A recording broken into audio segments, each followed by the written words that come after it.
주님은 나의 최고봉 1월 5일 말씀 묵상입니다. 오늘의 제목은 예수님을 따르려면입니다.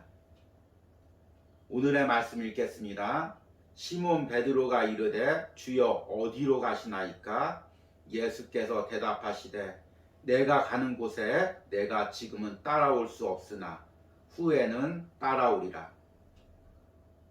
오늘 말씀은 어제 말씀에 이어서 예수님과 베드로의 대화 내용입니다. 어제 묵상에서 베드로는 인간적인 감정으로 예수님을 따르겠다고 고백했다가 실패했습니다. 오늘 말씀은 예수님께서 그 베드로의 실패를 미리 보고 하시는 말씀입니다. 예수님은 십자가를 따라오겠다는 베드로의 고백에 지금은 따라올 수 없다라고 말합니다. 그러나 후에는 따라오리라고 말씀하십니다. 왜 당시 베드로는 예수님을 따라올 수 없었고 나중에 베드로는 예수님을 따라올 수 있을까요?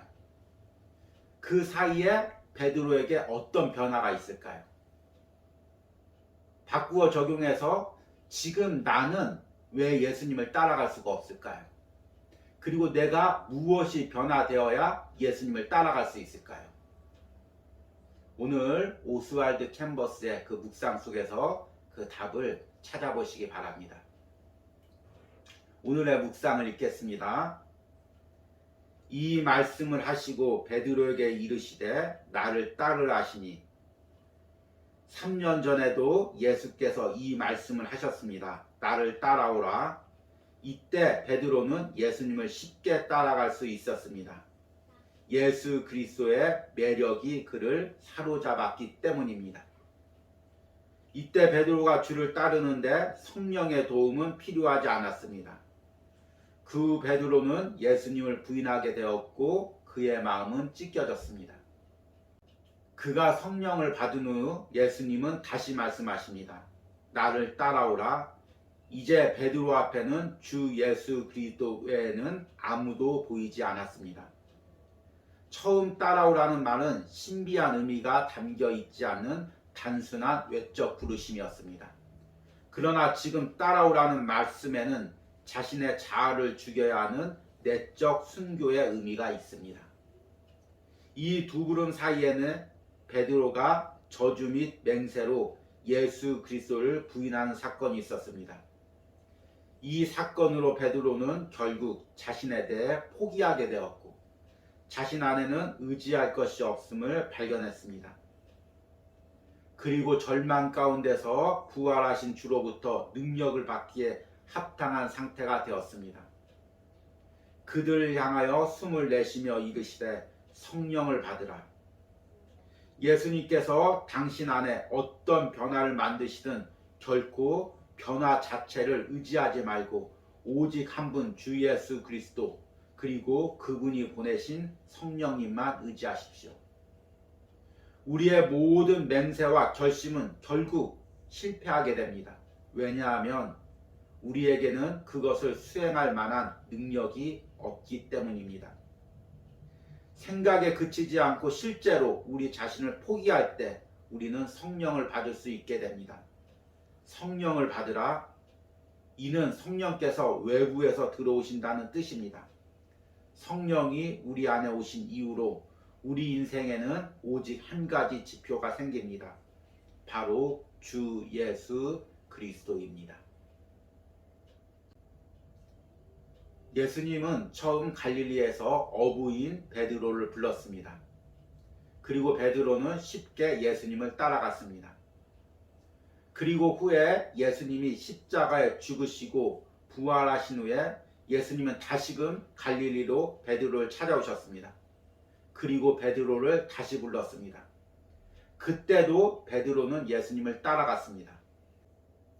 그런데 처음 갈릴리로 찾아왔던 예수님을 따라갔던 베드로의 마음과 부활하신 예수님을 따라갔던 베드로의 마음은 다른 마음이었습니다. 어떻게 다른 마음이었을까요? 처음 예수님을 따르는 베드로의 마음에는 인간적인 마음이 있었습니다.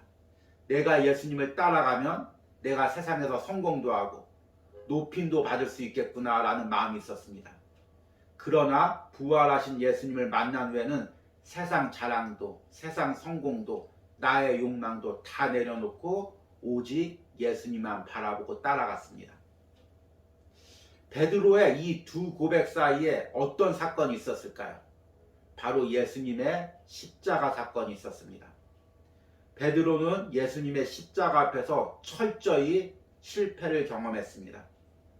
예수님을 따르지 못하는 자신의 모습에서 자신의 영적인 나약함, 그리고 자신 안에 있는 세상 욕심을 보게 되었습니다. 그리고 자신은 예수님의 제자가 될 가능성도, 예수님을 따라 살 가능성도 없는 철저한 죄인임을 깨달았습니다. 이 과정을 오늘 오스왈드 챔버스의 묵상에서는 이렇게 이야기합니다. 이 두 부르심 사이에는 베드로가 저주 및 맹세로 예수 그리스도를 부인하는 사건이 있었습니다. 이 사건으로 베드로는 결국 자신에 대해 포기하게 되었고 자신 안에는 의지할 것이 없음을 발견했습니다. 그리고 절망 가운데서 부활하신 주로부터 능력을 받기에 합당한 상태가 되었습니다. 우리는 예수님을 따른다고 하면서도 내 안에는 나만의 생각들이 있습니다. 예수님을 통해서 성공하고 싶은 마음, 나를 높이고 싶은 마음, 사람들에게 인정받고 싶은 마음. 마치 화려한 겉옷 속에 더러운 속옷을 입고 있는 것처럼 우리의 화려한 고백과 비전과 신앙의 겉모습 속에는 나의 죄된 욕망이 숨어 있습니다. 그러나 예수님을 직접 대면하게 되면 나의 화려한 겉옷이 벗겨지고 나의 죄된 모습이 예수님의 십자가의 빛 앞에 그대로 드러나게 됩니다.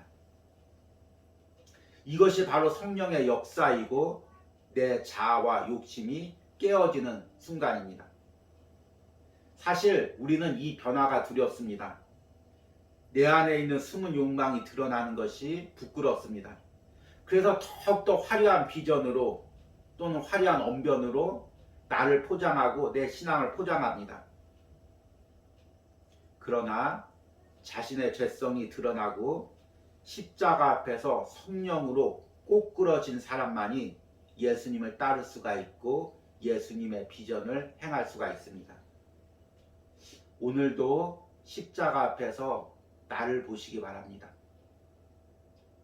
지금 내 안에 예수님을 따르지 못하게 하는 내 욕망은 무엇이 있습니까?